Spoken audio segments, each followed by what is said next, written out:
पूरी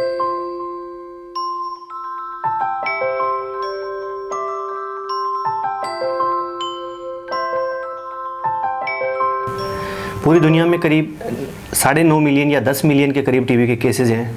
उसमें से 1/4 टीबी के केसेस सिर्फ अपने इंडिया में हैं। इंडिया में टीबी की जो संभावना है लोगों में टीबी पाई जाने की, वो बाकी दुनिया के मुकाबले में बहुत ज़्यादा है। उसके बहुत सारे कारण हैं। न्यूट्रिशन पुअर है, HIV के केसेस बहुत ज़्यादा हैं, डायबिटीज़ बहुत ज़्यादा हैं, लोग ट्रीटमेंट समय पे नहीं लेते हैं, उसको इग्नोर कर देते हैं, टाइम पे हॉस्पिटल नहीं अटेंड करते हैं, जांच नहीं करवाते हैं।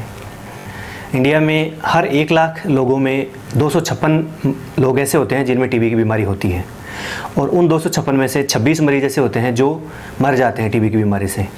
तो रोग के मुकाबले में मरने वालों की संख्या भी बहुत ज़्यादा है, और ये एक ऐसी बीमारी के लिए है जिसका पूर्णतया और समुचित इलाज उपलब्ध है। पहले के समय में जब टीबी के लिए बहुत असरकारक दवाइयाँ उपलब्ध नहीं थी, तब जिस मरीज़ को टीबी हो जाती थी ये मान लिया जाता था कि अब ये नहीं बचेगा। हाल के कुछ सालों में टीबी के लिए बहुत ही असरकारक दवाइयाँ उपलब्ध हो गई है, और सिर्फ 6 से लेकर 8 महीने के इलाज से टीबी की बीमारी को निश्चित रूप से ठीक किया जा सकता है। टीबी से घबराने की या डरने की कोई आवश्यकता नहीं है, क्योंकि ये पूरी तरह से इलाज होने वाली बीमारी है। टीबी की बीमारी मुख्य रूप से माइकोबैक्टीरियम ट्यूबरकुलोसिस नाम के एक छोटे से जीवाणु से होती है। ये जीवाणु मुख्य रूप से मरीज़ के खांसने से दूसरे मरीजों में पहुंचता है। कोई एक टीबी का मरीज़ है, उसके फेफड़े में माइकोबैक्टीरिया के कीटाणु हैं, वो कीटाणु मरीज़ के खांसने से, छींकने से, बलगम इधर उधर थूकने से दूसरे मरीज़ के शरीर में पहुंच जाता है।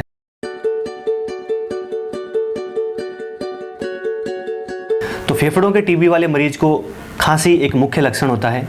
खांसी के साथ में बलगम आना, बलगम के साथ में कभी कभार खून भी आ सकता है। मरीज़ को लगातार बुखार रहना।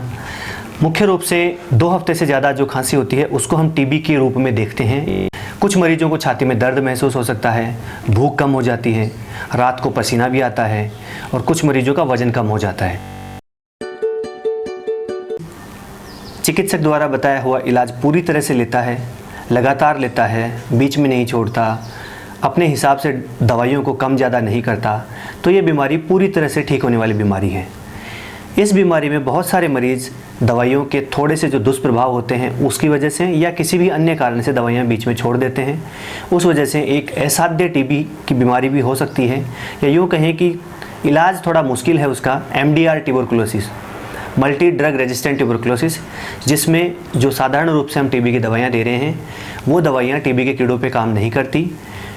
उस मरीज़ को फिर हमें लंबे समय तक टीबी की अन्य दवाइयाँ देनी पड़ती है, और MDR टीबी का ट्रीटमेंट साधारण टीबी के ट्रीटमेंट से थोड़ा मुश्किल होता है। मेरी सलाह लोगों को यही है कि टीबी के उपचार को शुरू करने के बाद में बीच में बिल्कुल नहीं छोड़ें।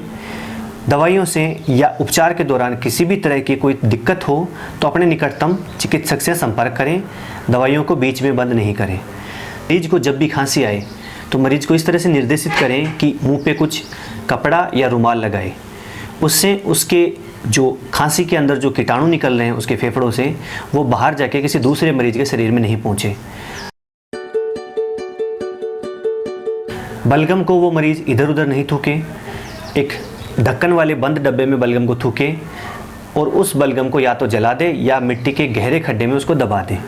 कि टीबी की वजह से होने वाले गंभीर बीमारियों से बचने के लिए बच्चों में BCG का टीका जरूर लगवाएं।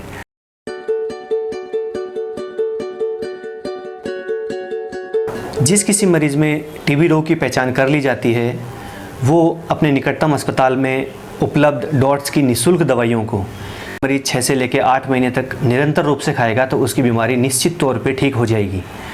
टीबी के लिए जो सरकार की तरफ से डॉट स्कीम चल रही है वो बहुत ही प्रभावी है। मरीजों के लिए टीबी की दवाइयाँ निःशुल्क उपलब्ध है, अपने निकटतम सरकारी अस्पताल में उपलब्ध है। पक्के इलाज का पक्का वादा डॉट्स जिसने रेगुलरली लिया है उसकी बीमारी निश्चित रूप से ठीक हो जाती है।